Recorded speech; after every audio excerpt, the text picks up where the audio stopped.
Hello, everybody. I'm Logan Pettingill from AAI, and my project for the end of the year, is on Brazilian Jiu-Jitsu.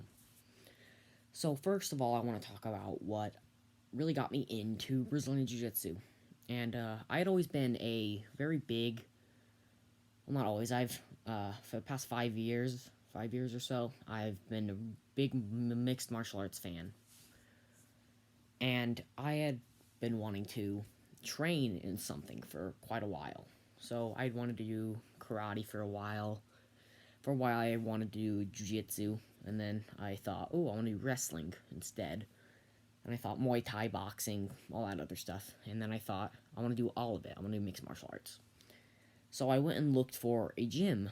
I was looking for a gym, and I went and I chose my current gym right now, Jeremy Horn's Elite Performance. It's a mixed martial arts gym run by Jeremy Horn, who is a legend in the sport of MMA. So I went and I talked with him, and I got me signed up. I got myself signed up. I mean, my dad did, and I actually took my first jujitsu class that night. It was a Thursday night. It was like in September. I can't remember the exact date, but I went in there. I did it, and we were working on some like takedowns and something called a sweep, which is a way of reversing a position, like a bad position that you're in, if you're on bottom, to get on top of your opponent, and so you can do more stuff. And that was my first jujitsu class. It was a no-gi class, and so basically there's two different types of jujitsu. There's a gi and no-gi, and the difference between those is you wear a gi. So in gi, you wear a gi. So this is what a gi looks like. Here, so this is what is called a gi. It's a karate uniform thing that you'd see in movies. It looks like a karate uniform. It looks like a martial arts uniform that you'd see in like TV. You just put it on like this, and then you wrap your belt around it, whatever rank you are. So, put this down. So I went and did no-gi for my first class. My first class was a no-gi class, and it was a lot of fun. I had a great time. So my first gi class, I went on it was like a Saturday, I think, and we just went over the basic grips. So went over the basic grips of how you'd hold a gi, how to break the grips. Like if someone's grabbing onto your wrist, you learn how to break that. That's easy, and just basics, really basic stuff. And so that was my first gi day, and I ended up doing something we call rolling. So the way what rolling is it's like sparring for like boxing, but it's where you grapple. It's like wrestling. It's like you wrestle with your teammates, and it helps. It's kind of like how a competition would be. So I did that for the first time, and I, of course, got beaten up real bad by everybody. Everyone subbed me. Everyone beat me. And I thought, yeah, this is what I want to do. This was fun. So about a month in, I competed, actually, in a tournament. My first tournament, it was like a month into training. Most people don't compete a month in. Most people take like 6 months to compete, up to a year sometimes. And some people don't even compete. So I did it a month into training, maybe even a little under or over a month. I don't really remember.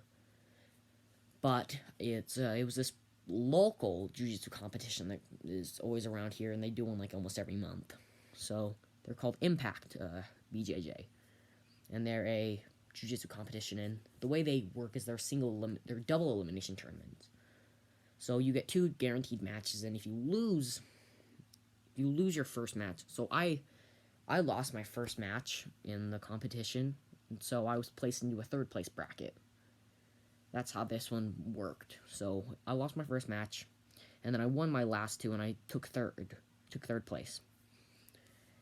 And basically, if you lose twice, you lose. You're done. You don't get to compete anymore. But if you only lose once, you'll take third place or you'll take second place. But if you win all your matches, you, of course, take first. So I took third in that one, and let me grab some stuff. These are some of the medals I've won. They're not really that special. They're just kind of pieces of garbage, really, but cool. So I won this one. This is a bronze medal that I won for Impact.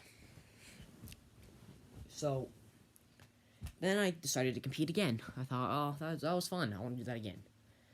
So I went and did one. It's called NAGA. It's a North American Grappling Association, and it was a lot of fun. It's a bigger tournament than Impact. They go all over the world. So they'll go over to like Australia, Brazil, or they'll go to South America, Europe.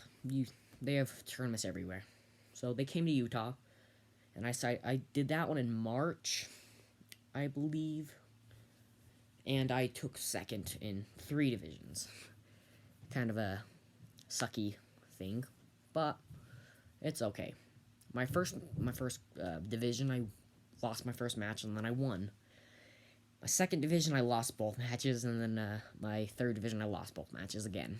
And so I took second out of 2 people in 2 of my divisions, and took second out of 3 people in my last one. And here's here are the silver medal things they would give out that I got for second that tournament. So back up like 6 or 7 months. I haven't competed in a while. So I competed last weekend, and it turned out really well. My first division I did gi and no gi. So my first division was gi, and I won. I took first. And then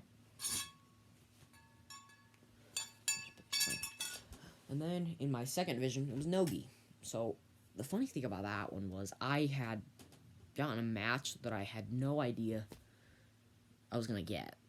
So basically, I was just about to step on the mat to compete against this kid for the 4th time, actually.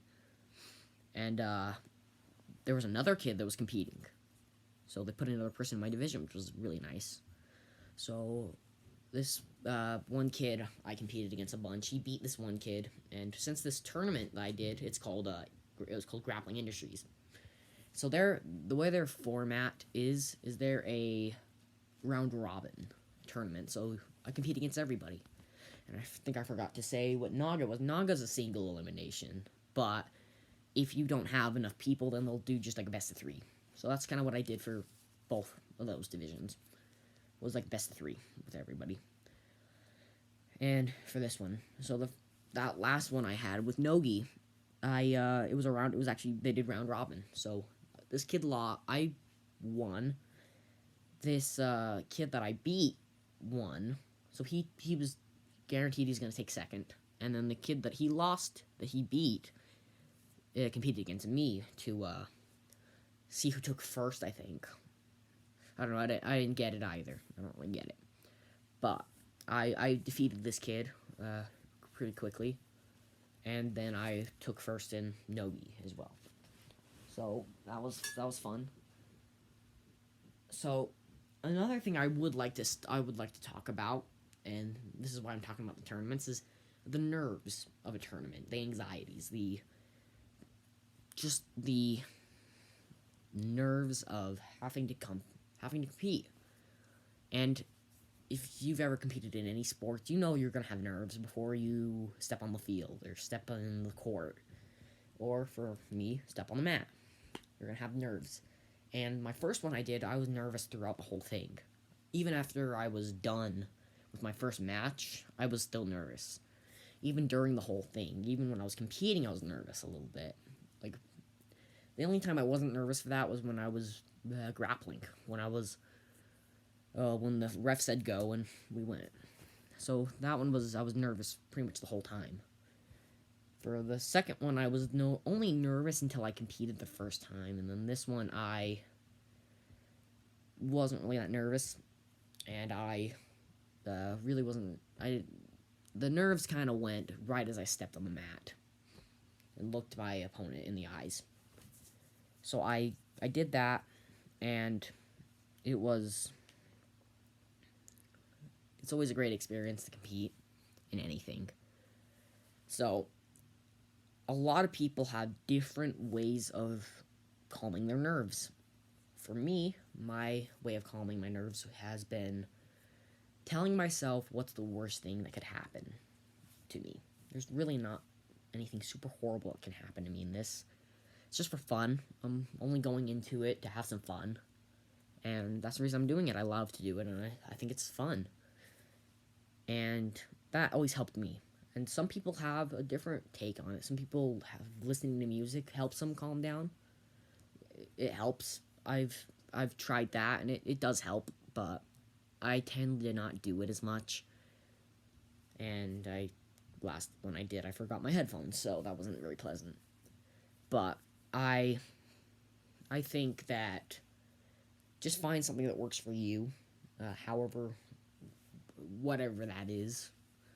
It doesn't really matter. If it works for you, then it does. I mean, what I do works for me, and so it just kind of depends on the person.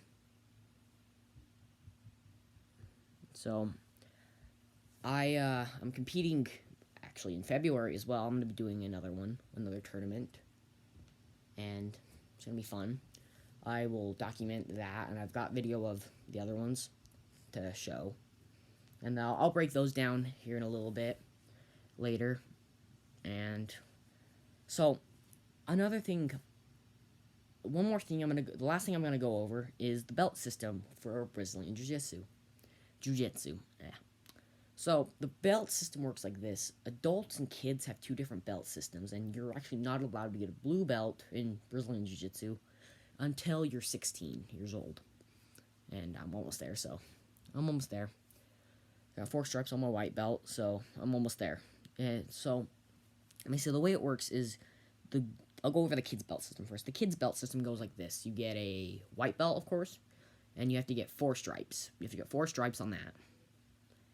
And then after that, you get a yellow belt. No, you get a gray belt, a yellow belt, an orange belt, and then you get a green belt. A green belt is the highest for kids, and then once they turn 16, they get pretty much after they've gotten their orange belt, after they turn 16, they're gonna get their blue belt, and yeah.